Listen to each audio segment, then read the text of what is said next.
everyone. Myself Mohammad Aslan, son of Abdul Masih. I am from Standard 7.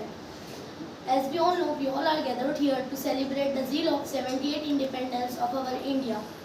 Best wishes to everyone and a special thanks to everyone for providing me with an opportunity to deliver a speech, patriotic and meaningful speech. As we all know, 15th August 1947 is an important day in Indian history.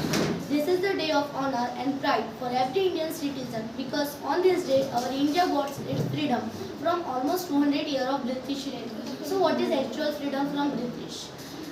Freedom literally means attaining liberty for India. It means the day the nation became independent or relieved from the dominance of British Empire and attained its independence. Several freedom fighters and leaders sacrificed their life to free our nation from the miserable British rules. We all should be proud and fortunate that our history has got so many brave freedom fighters and leaders who has not only protected the Britishers from Indian soil but also saved future generations to promote the growth and development of India.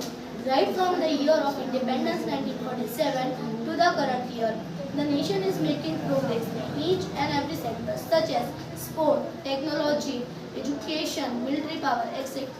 The president and leader of other countries also proudly speak about the India's power as a democratic nation and emerging developed nation. The military power of India today is so impressive that it can serve as a model for other countries around our globe, and no nation dares to look directly at India because our India army is so brave that they are continuously fighting on border in order to protect our country from any terrorist threat. To conclude, all that can be said is the freedom we enjoy today is priceless. It is the duty of every Indian citizen to preserve it. We should never fail to the value of this freedom and preserve it wholeheartedly by maintaining brotherhood, helping everyone, educating ourselves. At last, I again wish you all a happy Independence Day and together we can build a wonderful nation. Thank you.